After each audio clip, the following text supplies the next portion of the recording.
And kind of like, I always say this to everyone, we weren't the first in the world to create with concept because Uber was already there. But we were the first in the world to do it with motorcycles. So we took the Uber kind of like app and basically kind of like localized it with go-jek, right?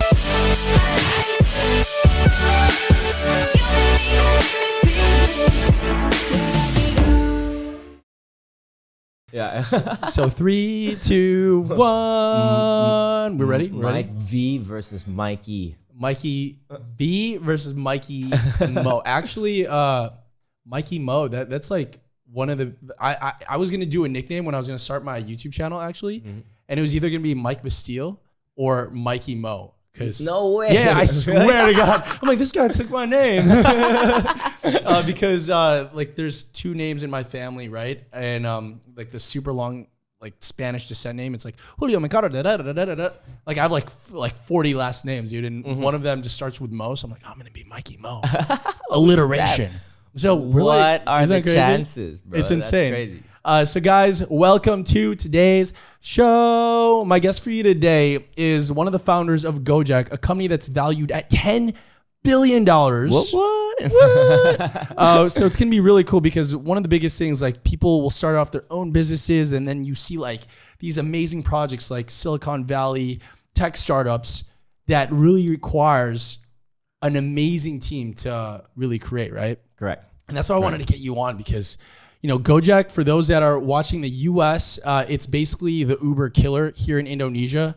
Like you can't even drive an Uber here in Indonesia. It's mostly just go-jek because everywhere. It's, they exited, I think, about 2 years ago, if I'm not mistaken. Grab them out in Asia? Grab them out. And it was one of those things where they took over operations in all over Asia. Even in China, they exited.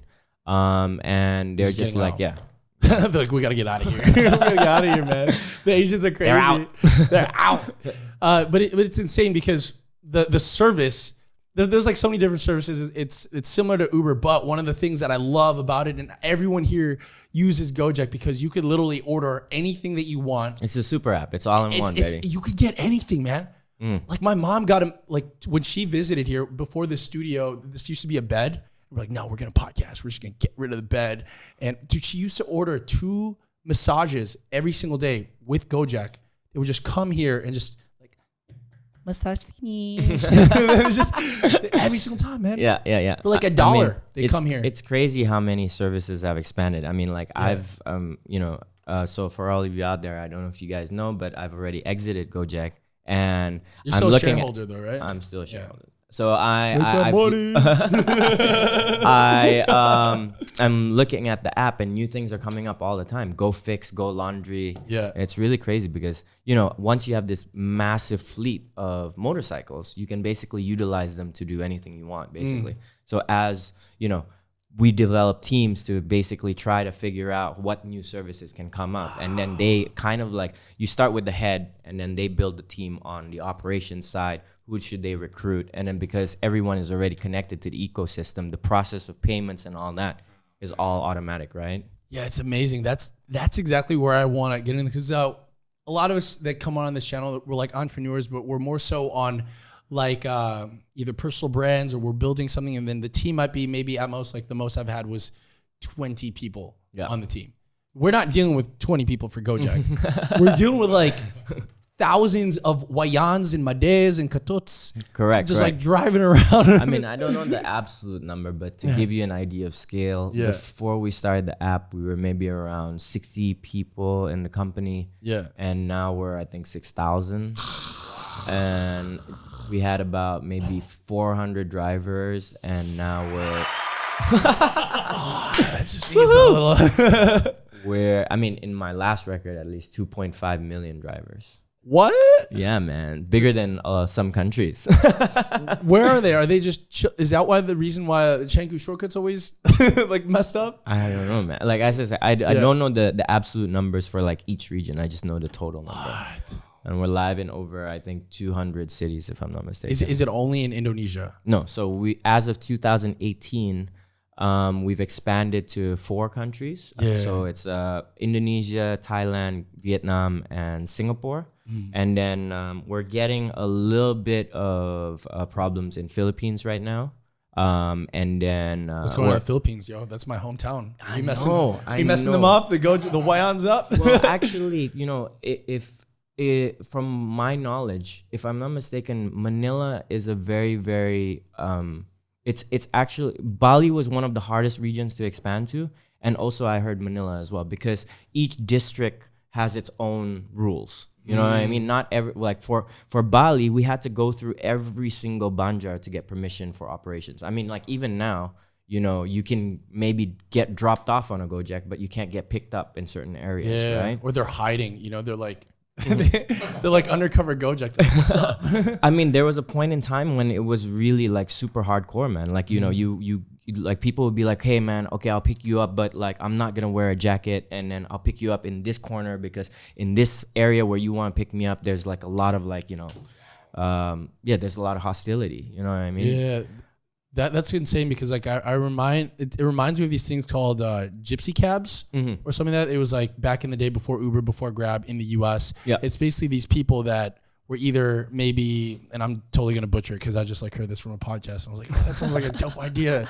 But it's basically these people that didn't have any papers that are like, oh, we'll give you a ride for free. And then the taxi drivers, and this is before Uber and Grab, they were just like, there was like murders happening. They're like, oh, you can't do that. You're taking away from our business. And people were like really hostile. Yeah. Is that's probably what's going on right now, because there's local politics with that.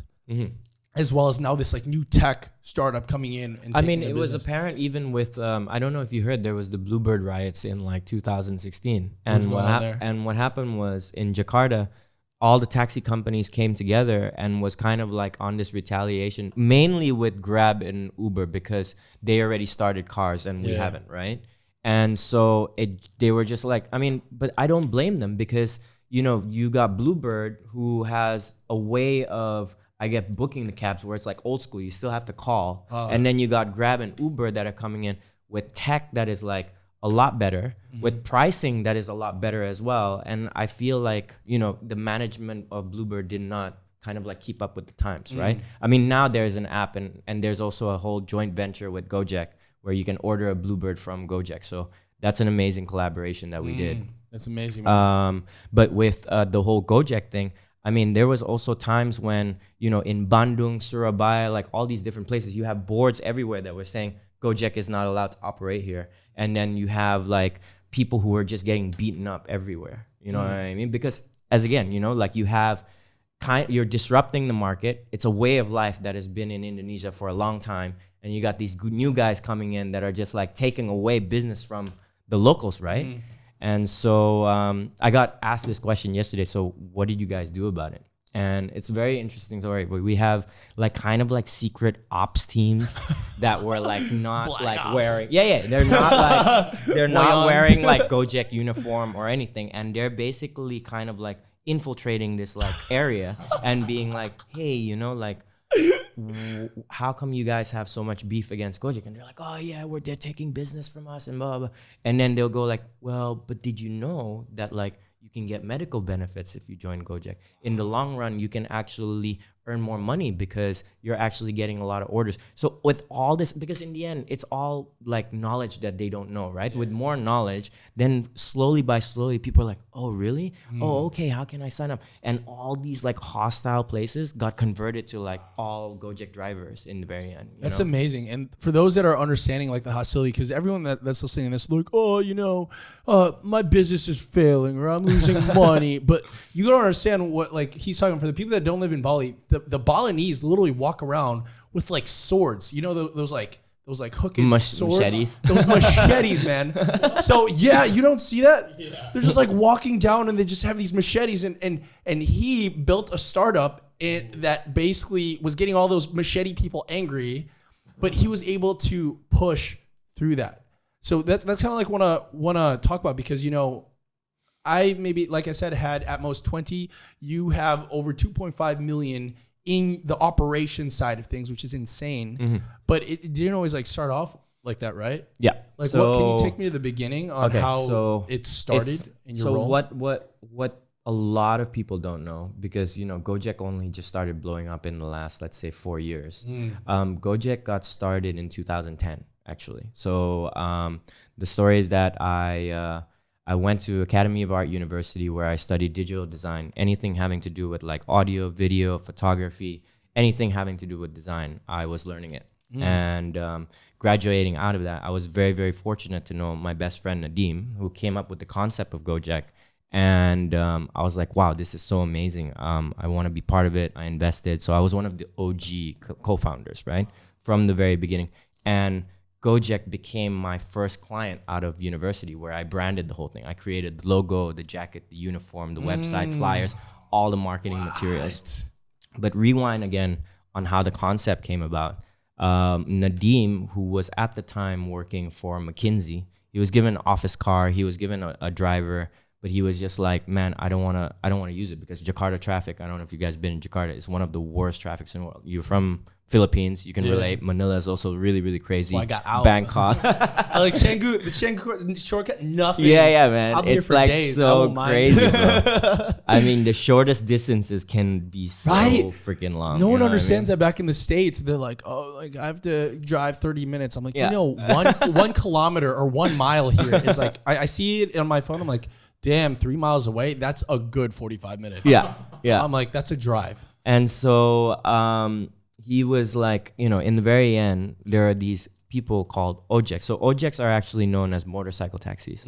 And there was a guy outside his house where he was like, basically like, he had him on speed dial because he was using him so much. He's like taking him to the office.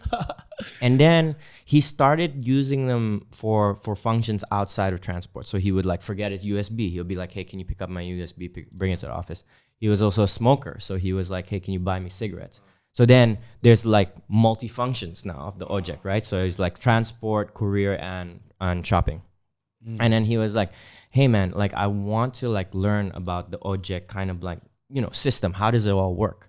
So basically, he took him out for coffee and he found out two fundamental things. He was like, one is that go-jeks are territorial. So let's say when you're going from Seminyak to Brawa, you've dropped off the customer. You can't go back. You can't pick up a customer from Brawa. You have to go back to your station in Seminyak.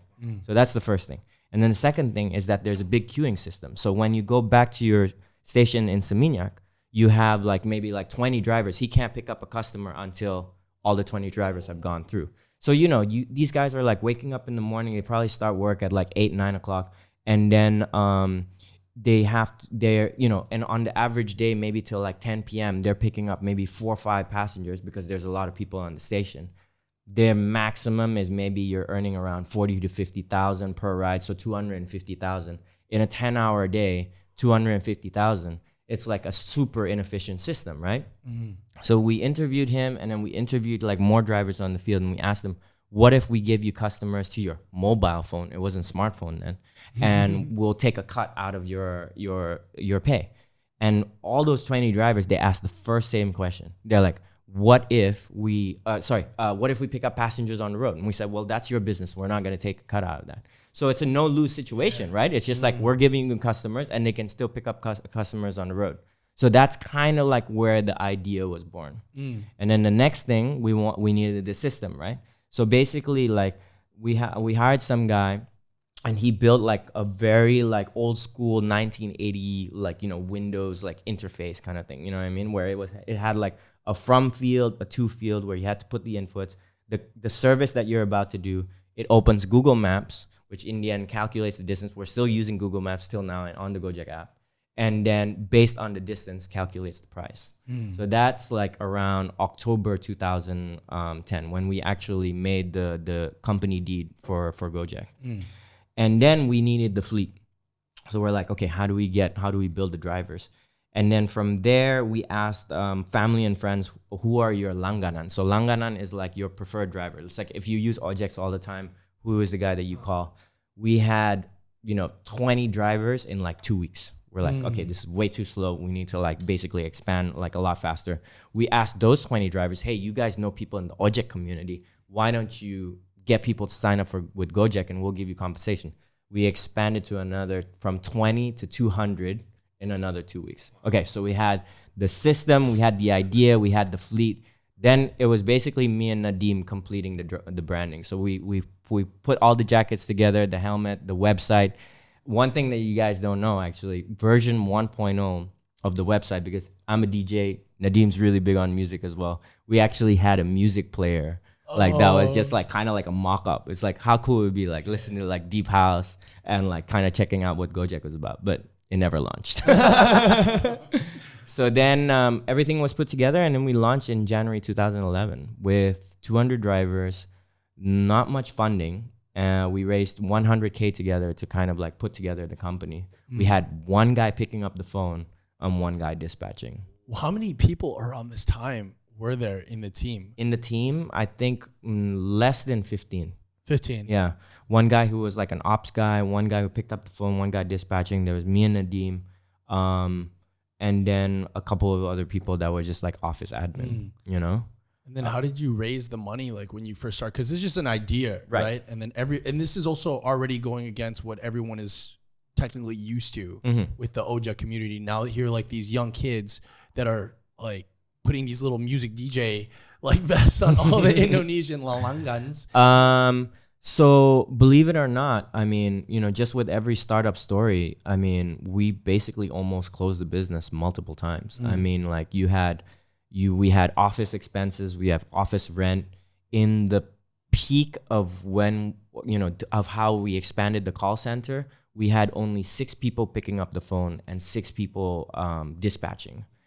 And we had no funding. So a lot of drivers would like lose their jackets. In a city of 20 million people, there was no visibility on go-jek, right? Then nobody would be like, oh, what is go-jek? Because nobody was wearing their jackets. And then so in the very, very end, I was DJing. We were managing go-jek on the side. Nadim was already going through Zalora, and he worked for another fintech company, Kartuku. And it wasn't until a private equity firm named Northstar basically went up to Nadim and was just like, hey, what are you doing, man? Like, this could be $1 billion company. And we both were just like, what could be $1 billion?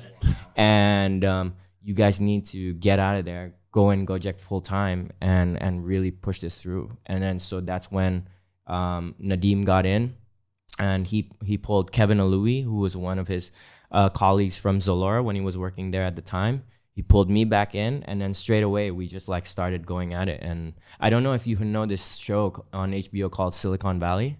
Okay, so how crazy it is. I watched that show season 1 before kind of like working in go-jek, and as crazy as that show is, everything that happened on that show happened in go-jek.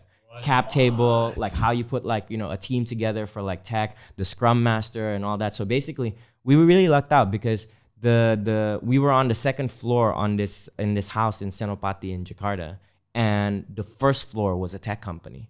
So we went up to the CEO and we're like, all right, we need 5 guys. We need like an Android developer, we need an iPhone developer, we need a backend and scrum master. And then he was kind of like the head. And basically it was just like super long nights, man. And kind of like, I always say this to everyone, we weren't the first in the world to create with concept because Uber was already there. But we were the first in the world to do it with motorcycles. So we took the Uber kind of like app and basically kind of like localized it with go-jek, right? And the 3 services that we started with were instant courier, transport, and shopping, basically. And it took 6 months of just like, all right, how should we like put the icon? What font should we use? What is the order? Like basically like just dissecting and making sure it's just like foolproof, like just easy to use. And within 6 months, we had an MVP. Man, that's amazing. And like, I'm drawing like so many different parallels to how the best businesses start, right? Because for example, like most businesses, especially when people like ask me, oh, how do I make money online? How do I like get started? You know, how do I, you know, drop my next mixtape or whatever? They try creating this thing where they give the market what they think they need, instead of seeing what's already happening in the market and just like improving on the fact. Like your story is so similar to you. Are you familiar? You probably know, you're in Bali. What's called Bulletproof Coffee? Yes, I've heard of them actually. Yeah, so Dave Asprey literally went to like some Bufu village or whatever in the high terrain territories, and there was like a bunch of these village people that were just drinking coffee and putting a stick of butter in there. And they're like, oh, that's weird. Why are they putting, like, the first time you hear that, you're like, what the hell is it butter? Like, that goes on a piece of bread. That doesn't go on coffee. But what he found was when they were drinking it, because that's kind of like how they evolved as people to get their caffeine, but get it in a way where it would be very slow. Like, so you don't have like the crazy jittery spike and then you just crash. The butter and the fat makes the caffeine drip almost like more progressive and sustainable. Oh, wow. He saw that and he was like, oh, let me create a business around this, except to the US.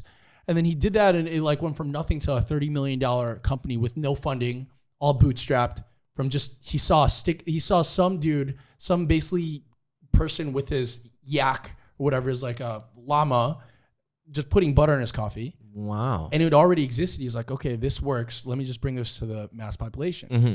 And it kind of reminds me of like the story that you were talking about. It's because like you didn't really invent the idea. You saw some dude just going to your friend like, hey, you need this or you need and weirdly enough, it's so crazy because I was living in San Francisco when Uber launched, and so they basically solved a major transport problem. Like in San Francisco, if you're going out like after 8-9 p.m. like it's really like it's impossible to get a taxi. Like it's just like there's not enough supply to offset the demand, so you could be waiting for cabs for like ever. You know what I mean? And like, you know, public transport is not available till late as well, so you actually only have cabs to get around the city. And so someone was like telling me, hey, there's an app called Uber, you should try it. And I'm like, what is that? Oh, it's like private cars and they pick you up and then they give you a ride around the city. I'm like, wow, that's an amazing thing.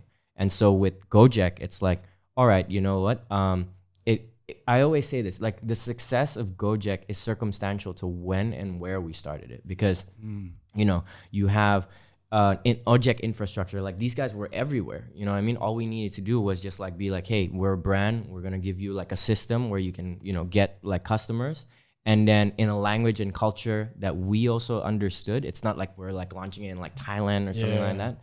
And then also with timing, in 2010, the best phone at the market at the time was a BlackBerry. So we had to wait for the market to catch up to Androids and iPhones. So it was like, I don't know. I mean, I really believe there's also a lot of luck on our side. But also, you know, when I tell that story, people are like, well, it's also the people behind it, right? It's your execution on making it happen. So with 2014, it was just the right time on starting this with an app, because you know a lot of iPhones and Androids were already in the market. Man, that's amazing, because literally the way you set it up, it's almost like the stars aligned. Like all of these businesses didn't exist. Like, did you ever look up? Maybe that's something we could Google. It's called debundling Craigslist or bundling Craigslist. Maybe it's debundling Craigslist. Essentially, for everyone that's like listening on the podcast, this is, and then you could pull up like the image or something. And it's just like, where is this? Debundling Craigslist, or bundling Craigslist, and then type in like $1 billion startup or something like that. Essentially, what a lot of these main startups that are doing, these tech startups, is kind of already doing what already existed. Is that the like one? Yeah, right there, the bottom right, Check that out. Pull that out. Like, you're literally just giving people the permission to do what they're already doing and just making it easier for people to work together. Right. You know, instead of being more centralized and corporate, you know, people already have the opportunity to work. Like, look at that. What is that? If you could pull that up, just like zoom in on that. You literally have every single big business from Craigslist. Maybe that's not like the best one. Maybe you could like look at another one. It's always weird. You have to type in like debundling Craigslist, or is that it? Yeah, that's it. Dude, look at that. That's Craigslist. And then every single $1 billion startup could be derived from there. Like if you wanted a $1 billion idea, instead of just creating what's already happening, this is just, you know, giving the networks that already existed the ability to work together. Right. Like check that out, dude. There's Airbnb, there's Uber, there's TaskRabbit, you know, all of these things. Like, dude, actually this is so it's basically like just aggregated together on Craigslist, right? Yeah, and then each one just kind of circumnavigated. But what you were telling me about Grab, it's almost like they're kind of just like going through each one. Right. You know, they're going to take over the Craigslist and then make it more thinking that's a huge business, you know? So, I mean, basically like, you know, with what you see on the go-jek app, it's like, it's basically taking the WeChat model, right? Yeah. You're basically trying to figure out like how to plug in pretty much as many people as possible into the ecosystem. So go-jek is more than what it was just now. You know, it's not just like our main pillars all the way from the very beginning. It's like it's speed, innovation, and social impact. And social impact is because now with everyone plugged into the system, it's not just customers anymore. It's like drivers, it's masseuses, cleaners, you got car mechanics, you got like restaurants. You know, there's so many people that are just benefiting from being in the system. You know what I mean? It's so amazing. It's like I'm truly underneath the 100% belief that supports life gets supported by life. Yeah. And that's why I think the app is just went crazy. You know, everyone has it. Everyone's like even like the undercover go-jek people going through, zooming around. Like my mom's using it when she comes here. I use it, and it's so amazing. But like for everyone that's like listening in on this, you know, it probably wasn't smooth sailing. Oh, for sure, man. Like, what was the worst day of your life that you said you almost closed down shop multiple times? What was like the worst day in your life? You're like, damn, this sucks. Like I'm out. This is too stressful. When you were building, what's it called, go-jek? On the early days, or you're talking about like when the app was around? Let's go the earliest days. Earliest days. I mean, like, because think about it, right? We didn't have funding, and then you're coming up with like, you know, you're trying to get funds in order for the company to just survive. Yeah. In a way, the good thing is that back then the compensation for drivers to go-jek, so it was a 35 to go-jek 65 split. Right now it's 20-80, so 20 goes to go-jek and 80 goes to the drivers. With the 65-35 split, and there was no subsidies or anything like that, we actually had enough cash for supporting the company, whether it would be salaries and all the expenses that we had to do. But when big payments came around, which is like, you know, rent for the office and all that, we're like, oh man, where are we gonna get this from? So actually, me and Nadim again pulled in money to basically lend to the company to just make sure it survived. And then we were lucky enough in year 4 that we actually properly got funded. A big like oh snap moment, like when we had the app. I don't know if you know, but in 2015, the year we launched the app, in December, the Minister of Transport banned all online booking of transports in Indonesia. He just made this like announcement like out of the blue. And so Uber got affected, Grab got affected, and also go-jek got affected. And I was in Thailand at the time, and I'm like just getting like swamps of messages. People are like, oh man, I don't know if we're gonna have jobs tomorrow and all this stuff. And then you start hearing about like cops just like stopping go-jeks like on the street to like seize operations. Like we're just like, damn, this is like really, really tough, right? And we had like, you know, kind of like a war room together where like the PR, like all the BOD, like everyone was together trying to figure out what is the statement that we're about to put out to the public. And without us doing anything, the people started speaking out. So like, you know, people on Facebook, Twitter, everybody was just like, man, what is this guy doing? Like, you know, he's making country go backwards. go-jek has definitely helped like a lot of people and stuff like that. So all of a sudden, Save go-jek became like a worldwide trending topic on Twitter. You didn't start it. We didn't start it. It was just like the people were speaking. This isn't like a genius marketing play. Like, let's get them. how crazy is that? It was like Grab and Uber were not mentioned, but then go-jek was like all over the internet, right? And then, so I think he made the announcement sometime at like midnight or in the middle of the night. At 7 a.m., the governor at the time, who was Ahok, he made a statement, was just like, I call upon the Minister of Transport to like undo this law because, you know, go-jek's been so good to our city and everybody uses it and he shouldn't be doing this. And we're like, all right, cool. The governor is like on our back. And then 3 hours later, the president spoke and was just like, I call upon the Minister of Transport to undo this law.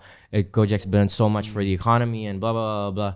And then on the 11th hour, I think at 11 a.m., the Minister of Transport made the announcement to like unban the law. What was he doing? Did he go through like anything? Or he's like, oh, this is gonna be a good idea. Let me just like ban this. Let me not tell anybody. I mean, I have no proof about like what went down, but I guess maybe some payments were involved or something like that, some corruption. But maybe his masseuse didn't come on time.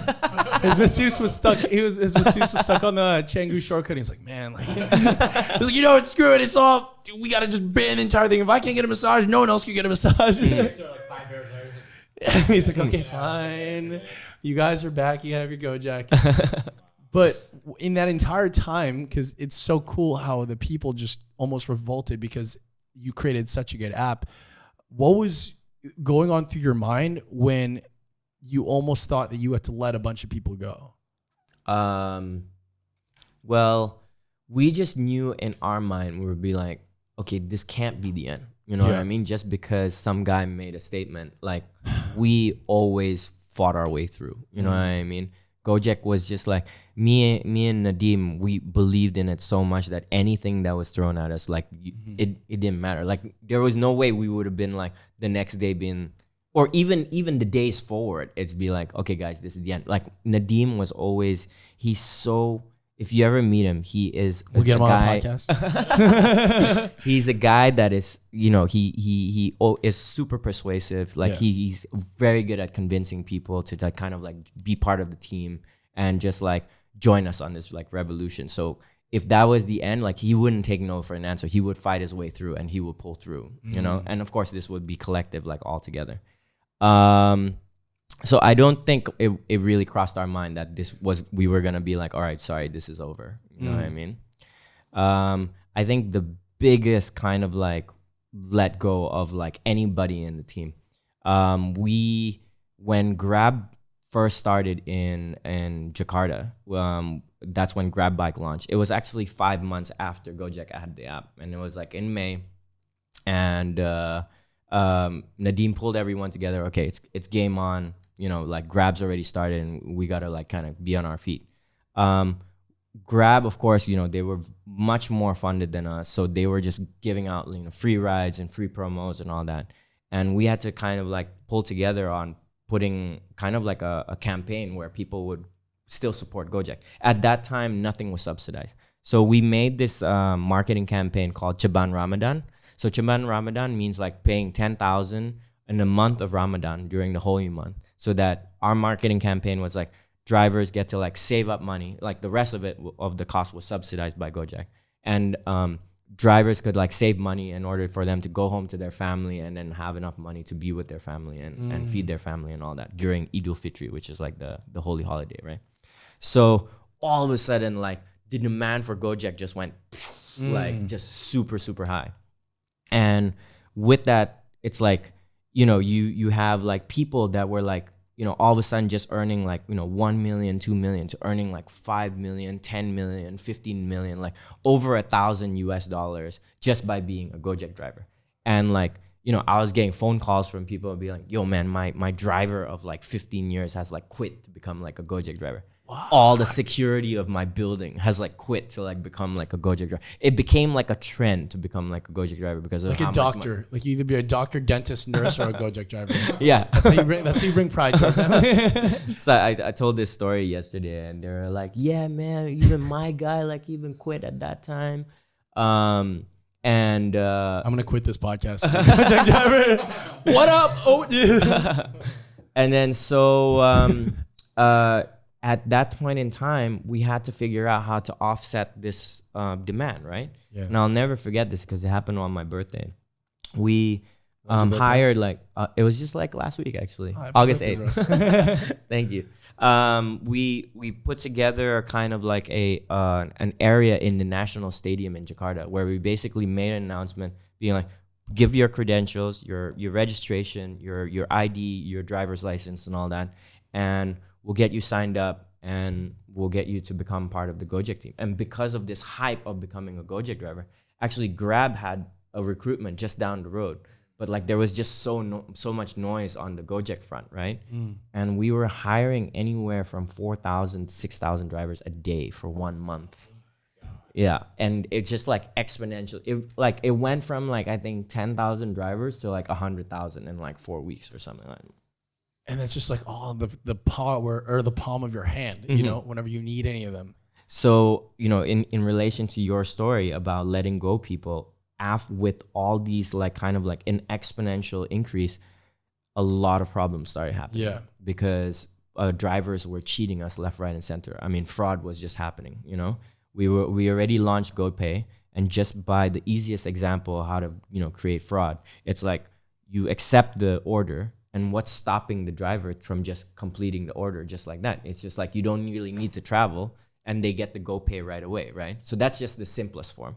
But we had people out and on the field that were just like, hey man, there's people going up to drivers and hacking the driver app. So basically they would show us, it's like, okay, you're from here and then you're trying to get here, and they could like set parameters on like, okay, this is the travel speed. This is like you're avoiding highways, like all these different things. And you see the GPS point move, but they're not moving.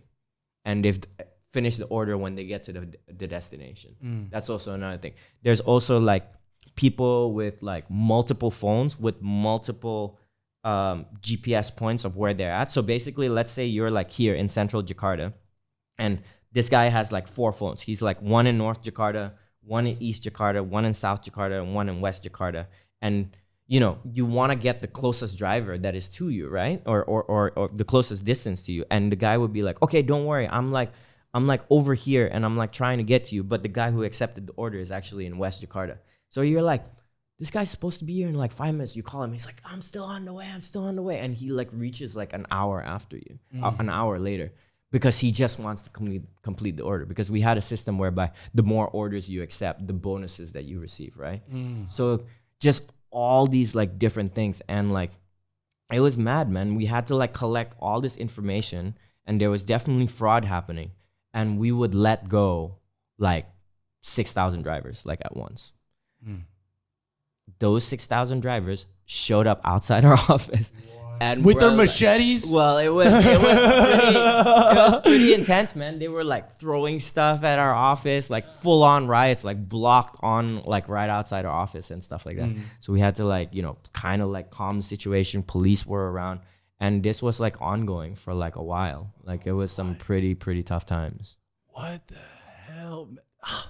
That's, you can't foresee that. You cannot foresee that at all. And they were like, you know, going up to, you know, people, of course, like, you know, media got involved, and then they were saying like, yeah, you know, I'm trying to just feed money to my, feed my family, and then go-jek does this to us. And we're just like, dude, we have the evidence. Like, you obviously cheated us. You know what I mean? How did you fix that? Or are they still just throwing stuff at? Oh, no. It took a while. And then like, you know, these kind of like the special ops team that were kind of like fixing all the hostility on all the different stations, they went down. Our ops director went down, and we had to just calm the situation, and eventually it just disbanded. It took a while, but it finally did. What was going on through your mind when that was happening? I'm just like, oh my God, this is intense. I don't know. I was just like, kind of just like everybody in the office was just trying to remain calm. It didn't really go into like smashing windows or anything like that. So it was okay. You know what I mean? Yeah. That just blows my mind. All of that happening, because you built this thing. It's like epic for everybody. And then one little changes. Yeah, man. And then they just and there's so many things, so many different factors that would kind of like result in that. Like, you know, all of a sudden, like, we change bonuses, or we change like driver compensation, and then same thing would happen. You know what I mean? Because in the very end, you know, we raise money for go-jek to be operational, but we have to make sure we're, you know, in some sort of like leading to profitability, right? Yeah. GoRide is the #1 service of go-jek, and it's the most subsidized right now. We're still in the red because of GoRide, basically. Yeah, that's one of the biggest problems. Like, for example, in here, let me just like move this a little bit. Yeah. Because one of the biggest things that Uber's having is, you know, they just constantly keep on raising more and more money. A bunch of investors keep on coming in, and then, you know, like say when it's valued at like 10 million, it's not the same deal when it's already valued at like say 10 billion or 100 billion and whatnot. And they're just actively, since this is like the downside with huge companies, is people think, oh, you were a part of this startup, you should be good, but no one understands that when a company is that massive and you're banking on future profitability instead of the profit that's now, it could really mess things up. Like Uber's going through the exact same thing. They're just like burning through cash. They don't know how to really turn a profit, because they're either riots, the local taxis are like really angry, and they're like their only choice other than to just go bankrupt is to just always raise more money. Pretty much. So I'm like curious, what was going on through your time? Because when you employed, like when I went from 5 employees to 10 to 15, I was like, damn, like profit, like revenue would be higher and it'd be like a good number to like tell all your friends, but profitability would just go all the way down. And that's like on a small scale. Right. Like you were adding people left and right. You were getting 6,000 drivers every single day. How were you guys scaling in a way where you weren't going insane? Or did you go insane? I think, yeah, we pretty much went insane. I mean, because like, you know, your competitors, like this was still when Uber was around. They're just basically, everyone's just fighting for customers, right? With like promos and like all that stuff. So I think, you know, in Nadeem's head, we were just trying to chase as many transactions as possible, converting people to go-jek or keeping go-jek within the system. Because this was at a time when we were still, I think we still didn't have the Indian tech companies. So basically there was a point in time where like we employed tech from Indonesia and stuff was just breaking down still. You know what I mean? Like, especially during peak hours. So like 8 a.m., 9 a.m. when people were trying to get to the office, or 5 p.m. when people were trying to get out of office. And it's just like, all right, you know what? If go-jek's not working, then I'm going to use Grab. And if Grab's not working, I'm going to use Uber. And that's basically what just happened. But I truly believe that there were still a lot of people in support of go-jek because we were an Indonesian company. And there were some pro-nationalists that were just like, okay, I'm going to support an Indonesian company. This is for us. This is by us. You know what I mean? And that's actually, I think, how we won the fight. I mean, there's also a lot of other things, like, you know, with all the services that I always say, every time we came out with a new service, we were always kind of like getting a new market, you know? Yeah. Because like, I remember when go-jek started and then GoFood, we launched GoFood, I would get a lot of phone calls and be like, hey, you know, I love you guys. I love what go-jek's doing, what go-jek is and what you guys are doing. But I never used your service till GoFood came out. And then my mom never used go-jek till Go Massage came out. You know what I mean? Of course, I had to like tell her, I'm like, Mom, it's not the drivers that are going to massage you. It's like actually, you know, they actually pick up a masseuse and all that. But yeah, you know what I mean? Like and we were with their little gloves. I think we were still ahead of the game because of all that. Like we had the most number of services and we captured the most market. It's like first mover advantage, right? But with like, you know, running out of cash, I think it was just one of those things where we were very, very fortunate to have a lot of very strong VC and, you know, private equity, like I guess guys. Like Nadeem was one of those guys that really, really, it wasn't about like who had the money. It's like, who do I want to get in bed with? Who is really, really cares about the company and is willing to go all the way? Started from North Star, who has been still helping us for till now. You know, Sequoia, and then we got introduced to Sequoia, from Sequoia to DST to KKR. And now, you know, the latest investors are like Google and Astra Motors, Mitsubishi, you know, like all these guys. So it's just like, it's been a very, very cooperative and supportive like network that we've had that is just like, no, go-jek's not gonna fail. Like we're gonna do whatever it takes to keep going, kind of thing, you know? I think because the intention behind you guys is just so good that people see that, you know? And it's same like kind of when we were breaking down that image, debundling Craigslist, you guys have found like a niche in Indonesia where, you know, Grab can come in, Uber can come in, but you guys are always leading with, you know, the local people here first, their needs first, you know, their needs before anybody else. And I think that's what really separates you from most people. It's because you care about that, you know? Yeah, I think like, you know, our approach on how we do our marketing, especially within the last few years, this is when I was still in the company. We, in retrospect to like what Uber is, it's like, hey, this is a great app. Everyone can use it. And it's kind of like, to them, my vision of it is very, very corporate. Whereas us, as I told you, one of our pillars is social impact. So we would share like all these different driver stories, you know what I mean? And the positive impact of them joining go-jek. It's like, you know, you hear stories of like, hey, you know, like I didn't have money for my wedding and now I can get married. And then it's just like people who didn't have money for their kids' college tuition and then now they have money. And we would shoot these like mini documentaries telling the stories of all these different lives. And then when Go Massage and like all them came out, like there was a blind guy who's a masseuse, and then he doesn't know how to like get a job, but then he can earn money because he's a masseuse on the go-jek system. You know what I mean? So all these different stories, and you're like, wow, you know, like go-jek has done so much for so many different people that like it makes people very proud on like supporting the app and the cause. You know what I mean? Yeah, and it just keeps on going from there. But like, man, this is crazy because your story in the startup phase and growing in the scaling phase, it's so very similar to the huge companies out there. Like every single time you make a conversation, like I close my eyes, I'm like, dude, this literally sounds like when Elon Musk was talking about how he was burning $100,000 a day when it was like X.com versus like PayPal, and they were just trying to acquire the customers, you know, and they were just burning through cash, man. And you know, as a business owner, that like messes you up when you see the money in the bank go down. Just go down. And you're just like, yo, this is going to be profitable. And you. And then, I mean, I don't know what the burn rate is now, but like we're talking like millions of dollars a day, man. Yeah. You know what I mean? It's crazy. And this was when you were still working in the company instead of just being like a shareholder? Yeah. So what was it like going on through your mind when you're burning through millions of dollars a day? It's like one of those things where it's just like, okay, we're running out of cash. We need to get our stuff together and basically like, you know, try to figure out how to survive. So, I mean, this was already when Andre, the current president of the company, was already there, and he actually was working the North Star, and then he joined go-jek, and he was our connection to basically all the lead kind of like investors that are like still with us. So he would actually put together, okay, you know what, guys, we need to start raising more money and all that. And then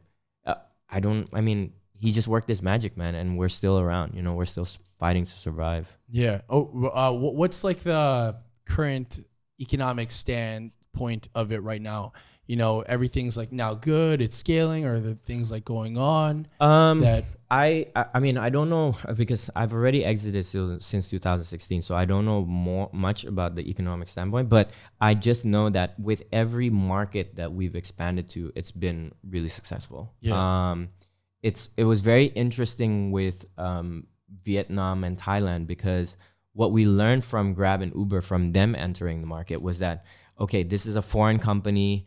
They're kind of like going gung-ho and just like expanding rapidly. And then, you know, this is again what happened with go-jek, right? When you like disrupt like a way of life in a country that's not yours. I mean, it's even worse in a country that's not yours, because in go-jek it was Indonesia. They were already angry here, you know? Yeah. Like, so, and they're coming here with machetes and swords. Yeah. So imagine what happens in Thailand. You know, you Exactly. So we actually kind of changed our branding for Vietnam and Thailand. So in Vietnam, it's called Go Viet. And then the color is red, so it's more on the branding of Vietnam. The guy who's the country head is like, you know, a Vietnamese guy. So, and then they have Vietnamese team. So it's kind of like almost like Vietnamese like view it that they're supporting like a local product, but it's actually go-jek behind it. And it's the same thing with Thailand as well. So with the launch of Thailand and Vietnam and even Singapore, it's like this whole Uber, Grab, merge or exit or whatever happened, whatever you want to call it, couldn't have happened at a better time, because I just know that, you know, a lot of people were very sad that Uber exited. Like they were just used to using Uber, especially, you know, I grew up in Singapore. I have a lot of high school friends there. They're all about using Uber. And then all of a sudden they're like forced to use Grab. So they were like, you know, I got a lot of phone calls. They're like, when's go-jek entering the market? Like we really, really want to like have them here and blah, blah, blah. So with go-jek now finally expanding to these places, everyone's just like, yes, okay, we want to use go-jek. You know what I mean? One of the curious things that I'm not curious about is like with everything expanding and going crazy. I mean, you know, you guys blew up in Indonesia, and then now you guys are in Vietnam and Thailand and all that stuff. Why did you end up like exiting around that time? Are you talking about me personally? Yeah. Oh, it's a personal question. One of those things where I always tell people, you guys kind of see go-jek on the outside. Yeah. And then go-jek on the inside is like a completely different beast. Like I was burnt out. I mean, in the very end, it's just like, it's really started affecting my health. We're talking about like, you know, 30 WhatsApp groups. Like you know, Slack? Yeah. Okay. So 100 Slack groups, like, you know, 300, 400 emails a day. Inside the company, like go-jek is like a lot of companies within the company, right? So, and I was the brand director. So which means anything that was like getting posted, anything that was getting created, I had to like approve it. So I had to meet with all the different 15 companies in order to make sure stuff was getting, you know, moving forward. And then the number of people that had your phone number that, you know, has a brilliant idea that they want to share with you, or like complaining that the go-jek app is not working. Like my brain just like did not rest, and it started really affecting my health. And I had a one-on-one with Nadim where he kind of like called all the different directors, and it wasn't about like, hey, you know, like how's work going about. It was like basically like, hey bro, how are you? You know what I mean? And I basically opened up to him, and I was just like, dude, I don't know if I can do this anymore. And you can imagine at that particular time, it was a very, very hard emotional battle, because it's like, dude, I created this baby, and it's like Indonesia's revolution, you know what I mean? And I was just like, man, I mean, you know, when it started affecting your health, you know, health is wealth in the end, you know what I mean? It's just like, I could kind of like fight it through, but like, you know, I really, really felt like, I don't know, like, you know, like it was just like so much stress. And I personally wasn't happy with the person that I was becoming because I was in go-jek. What was happening? Meaning like, you know, like if I were like with you guys right now, and then like, you know, I was still in go-jek, I'd be like constantly on my phone, because I'd be just like having to answer like so many different messages. And I was just always so scattered. Like I wasn't just together, you know what I mean? And everyone saw it, like from, you know, when I quit go-jek, you know, a few days after, even people were like meeting me, people were like, wow, you're so much more zen and just so much more calm and stuff like that. So, and that's how I was the DJ, like going around just this happy-go-lucky guy, and just like, you know, attending to everyone. And I miss myself, and I was just like, yeah, I don't know if I could do this anymore, you know? Man, thank you so much for sharing that, because there's like so many times I feel like, especially people listening on things, that they think that the purpose of life and success is to like start a startup, get funding, and then just build it to $1 billion company. I can't tell you how many people like had that dream ever since they were young, if it wasn't doctor, dentist, nurse, or go-jek driver, to really create some epic legacy for themselves, right?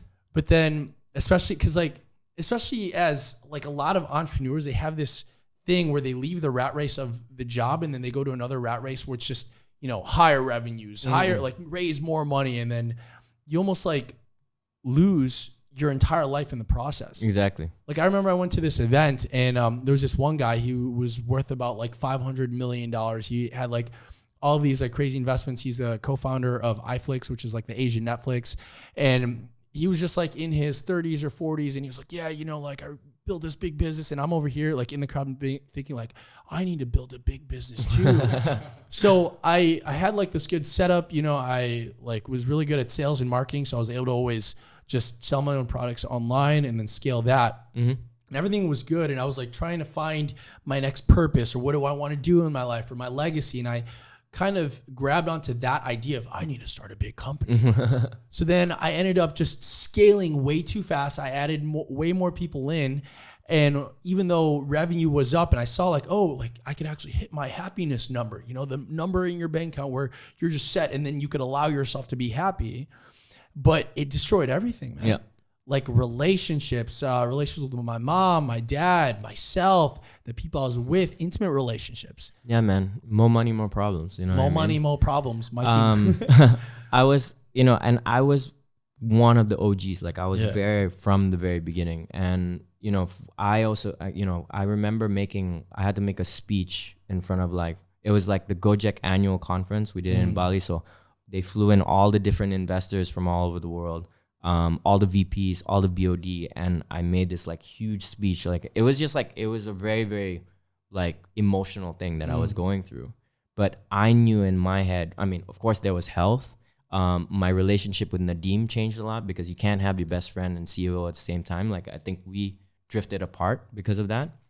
But also I think for the better of the company, you know, I think I was a DJ. I was a guy that learned branding. I was very, very fortunate to know Nadim, and I got it to where it was at that time. And, you know, with the evolution of any company, it's time for someone else to step in to take it from 1 to 10 billion. You know what I mean? I'm a Jakarta boy. I know how to market to Jakarta, but when it came to like Surabaya, Bandung, all the little districts, it's like, I don't speak that language. I don't know how to relate to those people. You know what I mean? So there was someone else that needed to come in and basically take that. So it takes a lot. Like someone would have been like, nah, I can do this. But I just knew that I had to step down. You know what I mean? But can you imagine if you did stay in, like how different you'd be right now? Mm-hmm. I mean, like go-jek is it's very, very different now in the sense that, you know, there's a lot more hierarchy. It's corporate. I think I would have been able to have at least a little bit more ease and not been too hands-on because, you know, everyone from a director has a VP and then another like kind of like it goes down, right? But I just know that, you know, there's some people that have quit the company and they're like, man, you did the right decision, bro. If I had like this magic potion right here in this drink, the kratom, right? And then you drank it and then you were just like teleported back to right before you started the revolution of Indonesia, basically. What would you tell that Mikey at that point in time?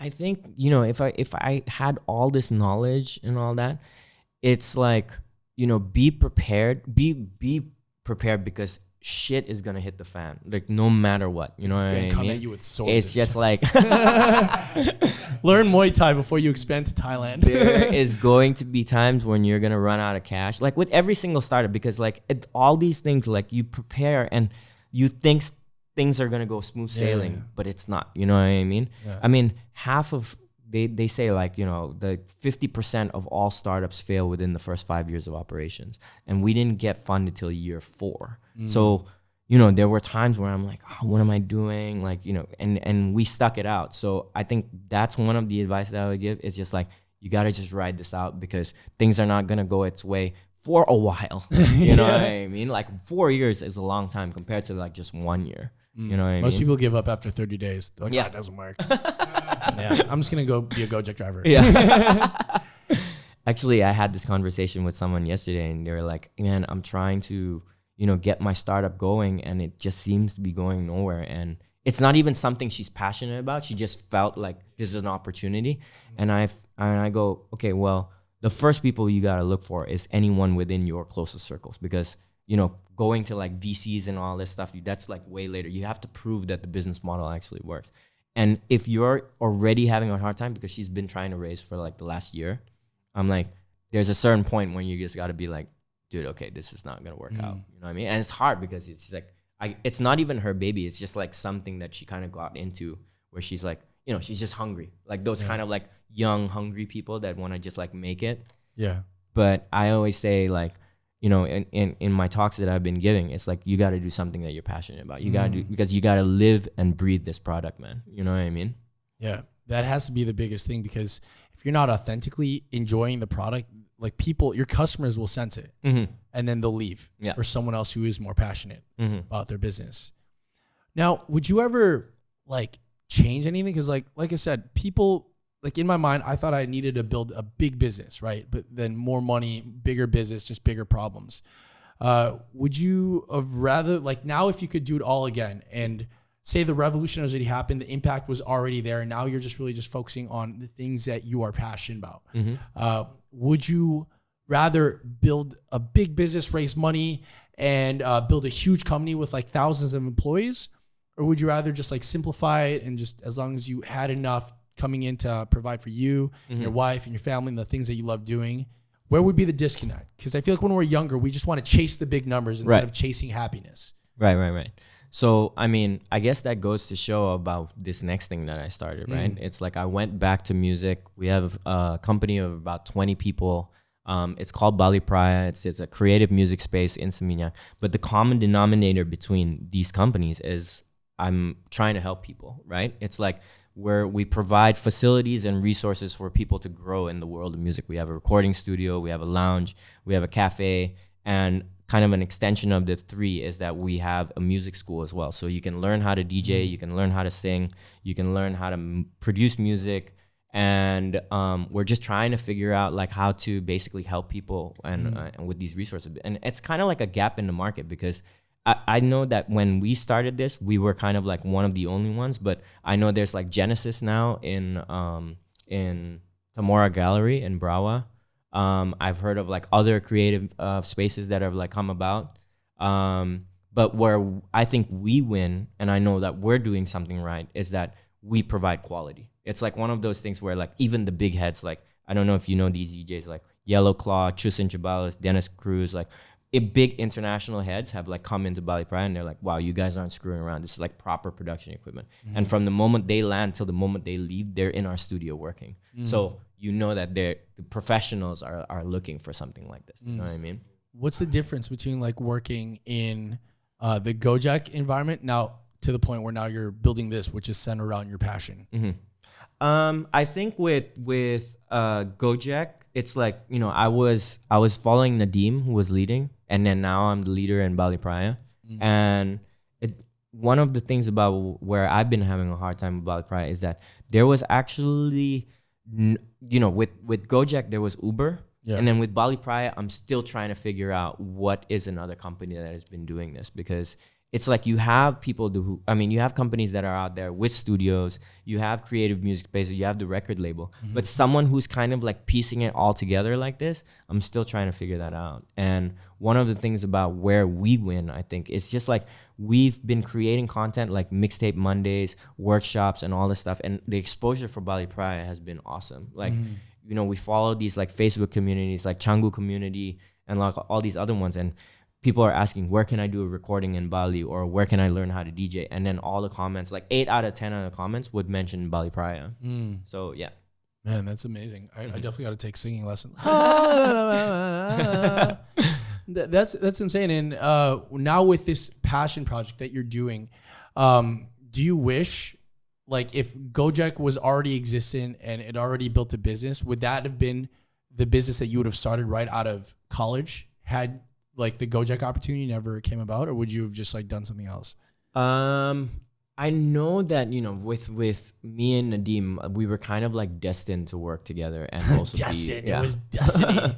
Because, you know, he's one of my best friends. He's a guy I totally trust. Actually, go-jek wasn't even our first startup. Like we had another one called Dance Flow Productions. No way. Nobody ever talks about the billion-dollar startup. Yeah, let's hear it here. It's just basically like we were just creating events in clubs. Yeah. And we always like took a club, turned it upside down, where we like changed the decor, and it was all about creating these like unique experiences.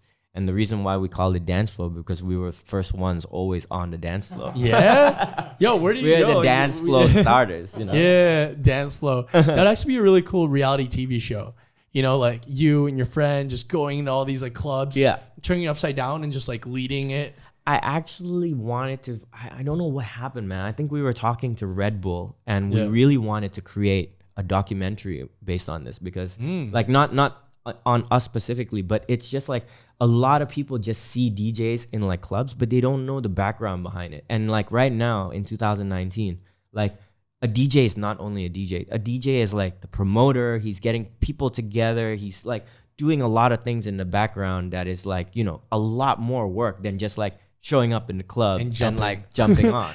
So kind of like the dramas that you face about being a DJ, about like, you know, sometimes like your gig get canceled or something like that. It's just like there's a lot of stuff in the background, and I wanted to like create like a reality TV show based on that, you know? Can I ask you a question? Yeah. We have a lot of DJ friends. Yeah. Going forward, how do you recommend DJs start to like position themselves so they're standing out from all the other DJs? Well, where's the industry going?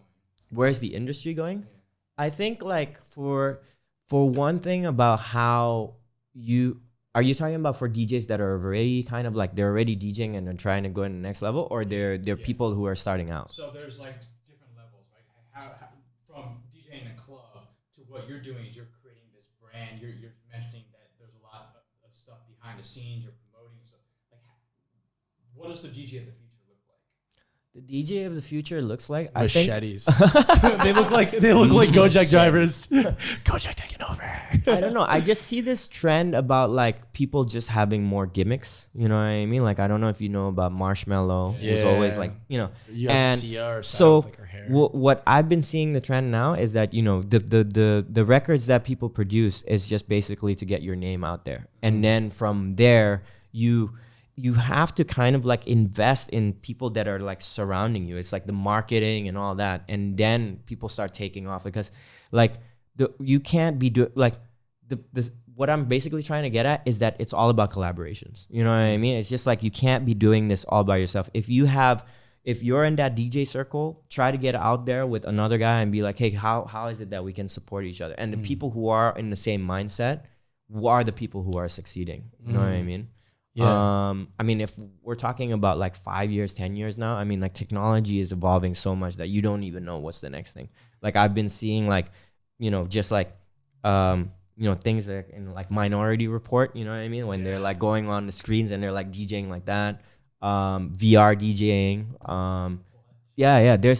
There's something that got created. I forgot what it was called. So basically you have different rooms where you have like kind of like avatars, you know, you see on the screen of like how many people could be in there. And this is just from people tuning in. They're not actually on a VR set, but the guy who's DJing could be like Diplo.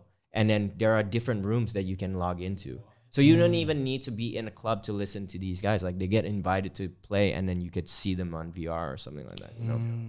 Yeah, that's insane. And that kind of also reminds me of, and this might even like resonate and help out with like the thing that you're doing with Bali Praya and trying to build that.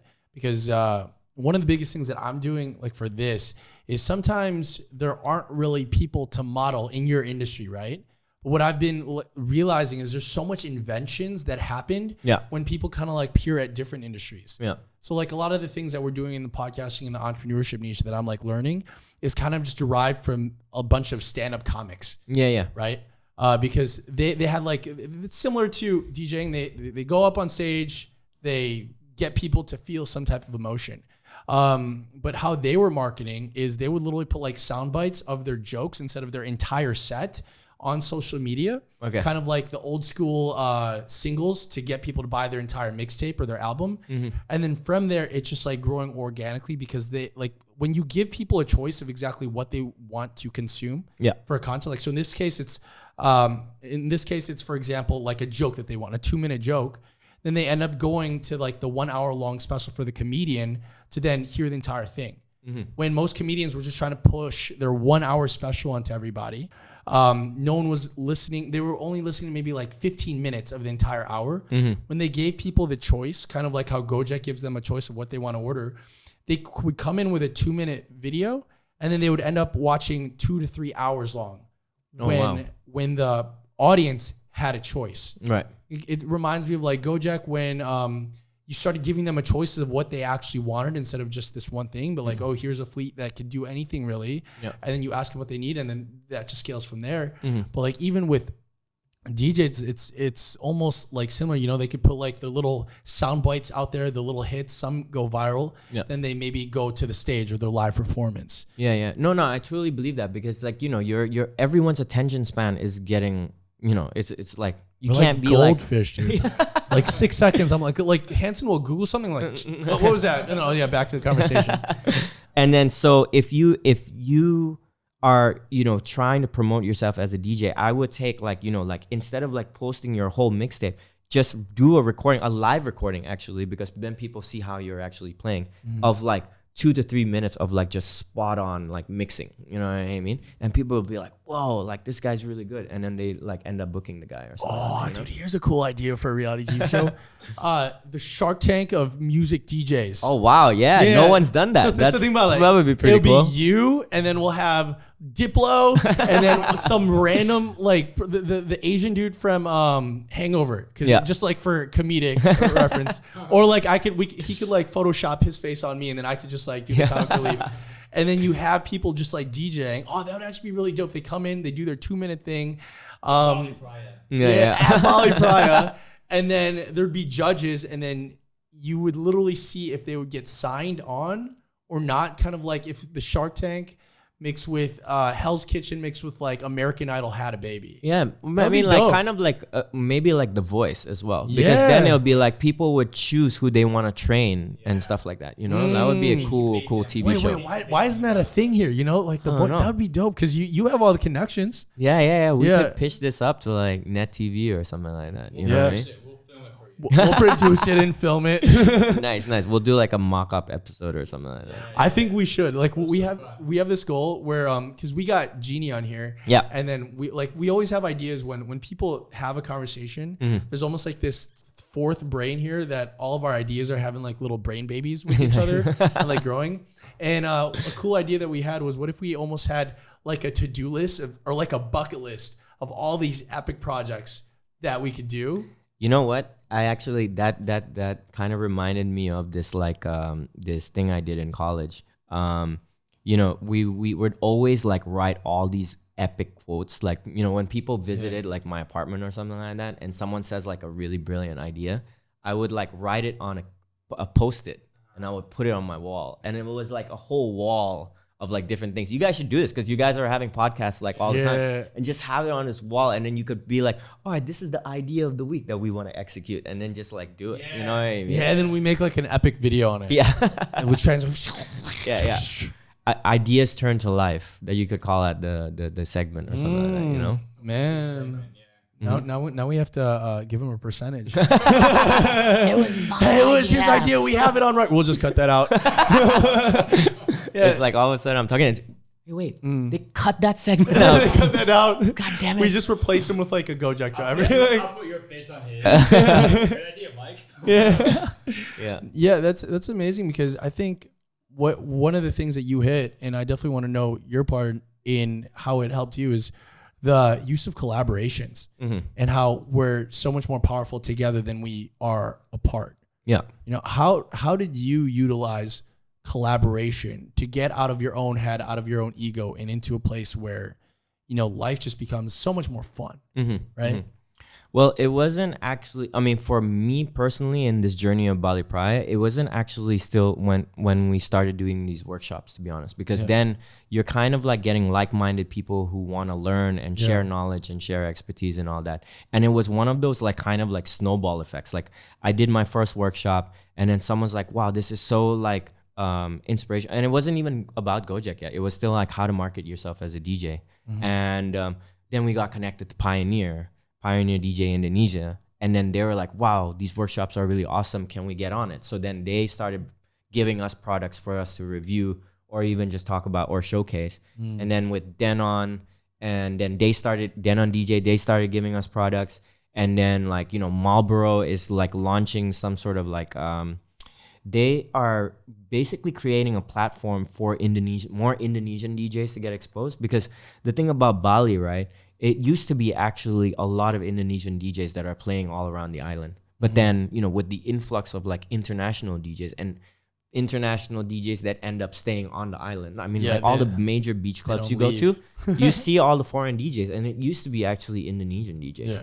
And then so they're like, okay, why don't we provide a platform actually utilizing Bali Praya where they can practice over here, we can record mixtapes, and then have them featured in like all these different clubs, like basically like, okay, they've trained in Bali Praya, this is their mixtape, please book them in like your club or something like that.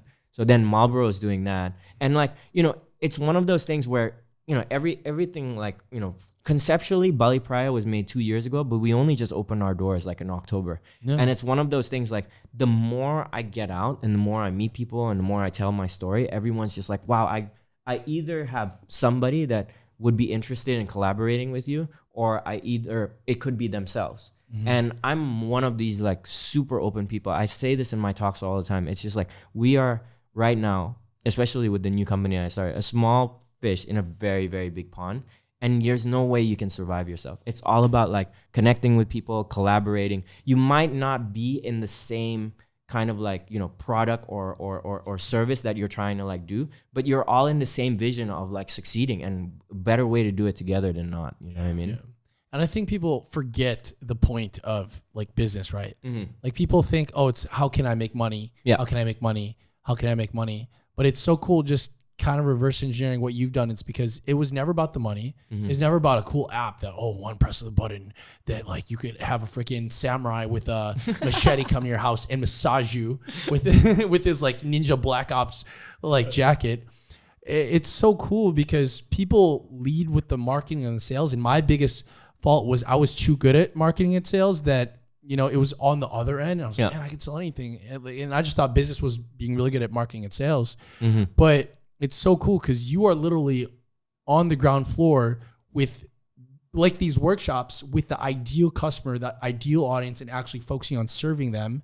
And then when you do that, the team sees, or people see just how much you actually care. And then when that happens, that's how I feel like that's like your secret superpower, you know, like some people have a machete. You just really, you have like a machete of love. Oh, okay. Like you just Thanks, really man. Care about really just giving, you know, like we were at the Hanalei event and you showed up because you're just like invited. And then you had like your talk and it was like amazing. I've never met someone that was just so like new to a new group of like people and just actively just have no ego. Yeah. Cause dude, you built, dude, that's like badass, man. A 10 billion valuation company, you know, and you're just so humble. It's so amazing. Man. Actually, there was a lot of people that came up yesterday and was just like, man, it was so, one, your talk was super inspirational. Yeah. And the second thing is just like how open and humble you are. And everybody was just so thankful. And like, you know, like so many people, like it was Robert, who's the guy that kind of like runs Life in Bali. He's been doing these like Speak Up Mondays on, shout out to Robert, by the way. Thank you. What up, Robert? Shout out. And basically he's been doing these Speak Up Mondays and he was like, that was the toughest Q&A I've ever come across because people were just throwing a lot of questions, as they should. Like everybody wants to hear the go-jek story, right? Yeah. But like everybody was just so thankful. And I think like, you know, with a story such as go-jek, there's so many things to share. Like, I mean, you guys have heard the story. There's so many different angles and so many crazy things that happen. Like, you know, people who have not seen this growth rate, like anywhere in the world. Like even like, you know, when I was still in the company, Facebook, Google, Twitter, all the VCs, they're like, we've seen it all and we've never seen a growth rate like this. And I just want to be there to help people. And this is why I created Bali Praya as well. It's just like, why not have a center where I wish Bali Praya was around when I started DJing. You know what I mean? Because it's a center where people can just like feel at home when they like are entering, and it's just like, hey, you know, like these guys are here. Do they want to help me out? And that's what we're here to do. And that's why I do these talks as well. What was the craziest story from like your in the trench days? You're like, damn, I can't believe that fucking happened. in anything? Yeah, in anything. In anything. Could be like a memory when you were 12 too. Like, oh, really? What'd you want to be when you grew up? I mean, there was that whole Minister of Transport thing. That was like a big oh shit moment, right? I don't know. On the top of my head, I think like, you know, just that point of, man, is this baby that we created, is it still going to be around? Because like there was also problems with Bali Praya as well, you know, like we raised money where we didn't even, Bali Praya is one of those companies that it took a lot of capital to make, because of course we have like a studio and we have like a lounge. Ooh, look at that. And we gotta like vlog and like check that out, you know? Oh no, for sure, dude, for sure. Anytime. I would love for you to do a segment while we're there. Should we drop a mixtape? Yeah, I can like rap, but very badly. But it's very confusing because I could sound very confident and certain. Okay. So you think I'm gonna drop some fire, but it's the absolute like worst thing that comes out of my mouth. Like look at that. Like you could do like, you know, private parties over there.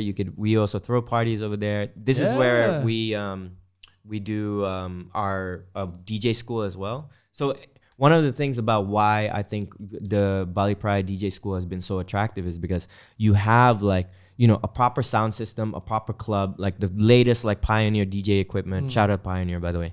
And, shout out Pioneer. And you too, Robert. And then they basically feel like they're actually DJing in a club. Whereas like, you go to like other DJ schools like in DSX and like all the other ones that are around Bali, and you have like, you know, a small like setup basically, you know what I mean?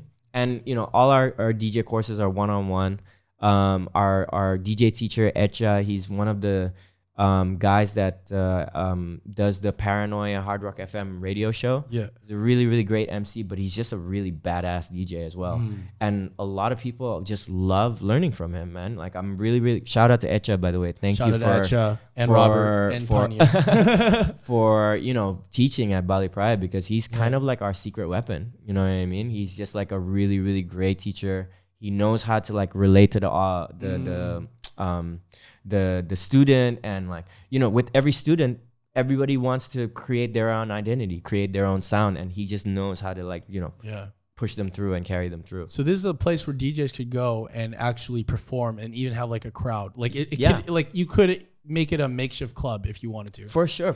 And that's what we want to be as well. Like, one of the things that I want to start, and I was talking to my team about this, is like, why don't we just have kind of like an open mic DJing sesh? You know what I mean? From like 5 to 7, like every day, you know, like during sunset or even just during the day, where people can just come in and they're maybe like, they know how to DJ. They're not confident enough to spin at the clubs, but hey, we're giving you an opportunity. We're not going to pay you. It's just like, but you can use the facilities and all that. You know? So your biggest, what's like your biggest challenge with growing this business? Right now, I think it has to do with, I mean, to be honest, one of the things of, you know, like what we've been analyzing is that the creative center of Bali is in this area. You know, it's more Canggu and Brava, and we're in Seminyak. So one of the things about like, you know, trying to get drag traffic towards Seminyak, I think that's one of the things. Yeah. But I mean, it's, you look at it and you look at the numbers, and, you know, we've been steadily growing. The sales are going up, and we hover, you know, between, you know, profitability and in the red. But it's one of those things where you analyze and you're like, snap, we're still like 8 months in. Yeah. You know what I mean? 4 years in a go-jek, you're like, we're burning so much money. Exactly. And like, you know, we've been, you know, as I said, now it's one of those times when like brands are already taking notice of us and they want to collaborate. You know, Cafe Del Mar is opening soon, and we're trying to collaborate with them. And it's really, really exciting. I think it's one of those things where, you know, we're doing something for the creative community, and because there's a really strong creative community in Bali, like everyone is just kind of coming together and being like, hey man, what can we do? What can we help you with? You know what I mean? Like, and that's one of the things about why I try to reach out and just do these creative sessions, because like, even with you guys, you know what I mean? It's just one thing led to another. You know Jeannie, and then like, I think you asked Jeannie like, hey, who's the next person that can do this podcast? And then she reached out to me and she's like, yo, you got to reach out to Mike. And Mikey Mo's on the mic. And it's one of those things that, again, it's one of those like collaborations. We got to support each other kind of like moments, you know? Oh man, dude, I want to like share this thing. I went to this most beautiful event / meetup last week in Ubud. And it's a guy that has this thing. His name's like Andrew. He has this thing called Music House or whatever. Okay. In the US, where essentially it's kind of like this gathering or this community. He'll have like these working spaces or shops, or I don't know like how he described it. It was like coffee shop mixed with like a place where people could do music, and people could also do any types of art there, and people would come together. And not only that, but like artists from all around the world would come to here to basically just perform, and all the audience were also artists as well. Wow. So when the artist was performing and doing their bit, and maybe they weren't as confident as like someone who's at the elite level, the amount of just gratitude and appreciation from the stage, from the audience, was just so amazing that it just propped that person, that artist coming in, gave him that confidence to the next level to maybe go out and keep on creating, you know? Oh, wow. So This is a crazy thing. I went to an event last week in Ubud, and next time I go, I'll definitely like bring you and like let you know, because it was so dope. Okay. Because it's all centered around this idea of collaboration, right?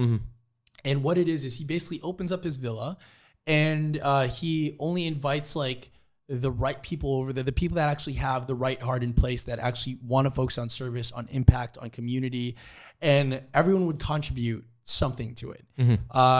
For us, we drove so far because we thought it was by all the way on the east side. So I'm trying to go to this dinner. We got sent the wrong address. So I'm literally on the east side of Bali, like all the way in the east, 2-3 hours away. And then we got the wrong address. We went back. So I was like, oh, the only thing we can really get right now is a bunch of fruits. So we literally stopped by and we just raided this little house filled with fruits. We're like, yo, we'll get all these mangoes. How much you want this? No. We got all these dragon fruits. And then we're arriving to the place. It's the wrong address. And you know Simone, right? Mm-hmm. So Simone's on the back. Now we're driving for the next 45 minutes towards Ubud with this huge basket. Oh my God. The Indonesians would be proud, man. We were just it was a lot of fruit. Wow. We showed up there and then everyone either brought fruit or there was a guy that was really good at creating raw cacao. So we had raw cacao for the first time with gold bits in it. Okay. It was so good. And then after, you would have all of these artists come and share their gifts. Mm-hmm. You know, the first person that came, and I'm going to introduce you when we go to Uluwatu this Saturday, is this guy that was a magician. Dude, he was so dope, man. The magic was insane. Wow. And then the second one was a comedian. And then the third one we'll probably introduce you to. She's this really amazing singer that just sang. Okay. Right? And it was so beautiful because everyone was coming from all over the place to just share their gifts. Mm-hmm. And from that, everyone kind of grew from either their network. So the idea that I had from that is, what if we created something and it could even essentially help with this out, where we almost kind of tap into what already is happening in all these circles, except we put it in a way where there's more active collaboration. Mm-hmm. One of the ideas I saw that I was like, man, this is probably how that one guy saw when he saw that go-jek guy coming in and already doing the courier stuff. We could literally tie this in with this. And what if once a month, you had a DJ that maybe wants to perform? Well, we do it for charity or impact, and we invite I'm what's it called? Interviewing a lot of influential people here in Canggu, and they're all just coming here and sitting on the opposite side of the table. We're just talking to shit and just having a good conversation. Mm-hmm. But it's very hard for me to connect them with all of the other people that I've met. Mm-hmm. You know, I'm doing it the best that I can by putting them in WhatsApp groups. And well, I mean, why don't we just do a gathering of everyone that you've already interviewed? But what if we do that once a month, and then we have one of your students really, perform, right? So Mm-hmm. then they might get the connects to whoever we invite. For example, we have friends that own certain nightclubs and bars here that would be great for exposure for them. Yeah. But then we tie it to some epic charity where to get in, you have to we're not taking any profits. All of this is either going to, there's we have a friend that, Bali dogs, so adopt them, or to fix the trash, mm-hmm. or to actually create change from the top down and the bottom up. Yeah. Instead of spending all of our time just fixing the Band-Aid solution mm-hmm, of things, you know? Mm-hmm. Instead of just every Sunday we get 5 people to go pick up trash on the beach, we create the situation where we're actually influencing hundreds or thousands of people to actually make the change instead mm-hmm. of just a handful. Yeah. No, that'd be a sick idea, man. That would be really, really cool. I mean, that could be, executed even as soon as possible. Yeah, you know what I mean? Yesterday. Yesterday. No, the thing about it, man, everyone would benefit. It would help bring a lot of exposure to your place. People would actually go across the shortcut mm-hmm. to go to Seminyak because it's such an epic thing. Because mm-hmm. people want to be a part of something bigger than themselves. Yeah, so many people can only work on their freaking laptops at these co-working spaces for only so long before they feel empty inside. You know, mm-hmm. we should definitely do that. Yeah, no, for sure. I'm always trying to figure out what is the next step for Bali Praya, and it's just right now we've already maybe had about 10 graduates from our DJ course, and I want to have them be exposed because they took the lessons for a reason and they want to get out there. So why not create some sort of event where they get exposed, we're also connecting like-minded people together, and then you tie it in with a charity. It's boom, it's the triple threat. You know what I mean? It's amazing. Because it are events like that kind of changed our lives just recently. Because dude, I was by myself, and then we started collaborating, and now people that love what they do, but what they love doing, that's my weakness, but what they hate doing is my strength. Yeah, people just start working together. Mm-hmm. We could literally create that thing in Bali Praya, and then what day is it? You want to do it in a month? And then you just vlog it? Yeah, let's do it. But let's do it. Artists create original music too, right? Yeah. So we could use their music in our videos because a lot of the stuff we're creating is Yeah. We can start featuring their music in our videos and tagging them in our podcast. Yeah. You know? No, we could definitely do that. We could definitely do that. We just gotta watch out for the machetes. You'd be like, they're taking our music. Yeah, man. Let's do that in a month or whatever. What day is it today? August-ish. 13th. Yeah, mid-sep, basically. So we can hop on that and start planning it. We'll get a place. Yeah, I'm gonna be going to Spain for a week. I'll spearhead that. And then we could get some awesome charity behind that. And dude, people love that. I'm excited. Yeah, man. One of the things that I actually am working on the side that we just launched recently, it was the market that you went to. It's called Double Dip. So I always thought like, okay, if we're the ones that are like, you know, trying to create parties with Bali Praia, why not create events that basically support a charity? Yeah, And dude, so- we're all on the same level. I'm so excited. So basically with Double Dip, we're working together with Slam Jam Bros, who's like old friends of ours, and then one of my friends, Trey, and then Bali Pride. We kind of like created this triangle of creating social events and parties. So basically with social events, we did that market where we, you know, Hanalei and like a whole bunch of like, you know, people who had closing of the eyes. Yeah. And then basically with everything that was sold, proceeds from there go to the charity. And the charity that we're supporting is called the Lombok Eco International Connection. It's made by Aisha Audis, who's like she's like, you know, she won so many different awards, Entrepreneur of the Year and all that. She's basically has this eco school in Lombok where she's basically like cleaning out trash from like rivers and all that, and somehow putting together kind of like, you know, bags from like trash that she collects, sells the bags, and then it's like kind of self-funds itself, basically.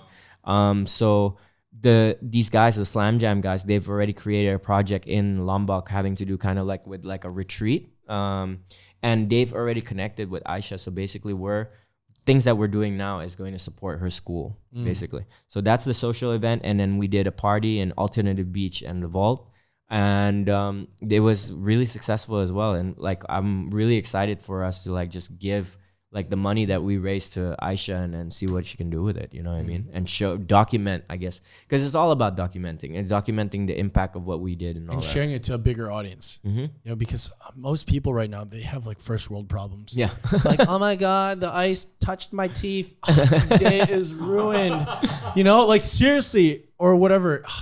And then you have people out there that are like struggling. And I feel like when we start focusing on helping those people in need by putting our zone of geniuses together and really just providing, that not only gives everyone more value, but people that have that type of heart, they actually accidentally make more money in the process too. It's just the weirdest thing, right? It is like, I mean, like, you know, collaborations, charity, everyone coming together for this like kind of like, even if it's not, you know, impactful in the beginning, it's all about consistency, and then it will get there kind of thing. You know what I mean? Yeah, I'm excited. Let's do it. So with that being said, this was an amazing conversation. We'll probably definitely have you keep, like, whenever you have any updates, just have like hop back on here and we'll just share that story. Sounds good. To a good audience. And yeah, the links are below. Definitely check them out. We're going to go there, maybe do a mixtape. Comment below what you want the topic of the mixtape to be, and Hanson and I will drop it. We could do, you know what we could do as well, actually, just like as a side segment, we could do kind of like almost like Bali Praia radio. Yeah. So this is something like, it's podcast, like what we're doing, and then with music. And we could be talking about anything that's happening around Bali. We could talk about charities. We could talk about the events that we do.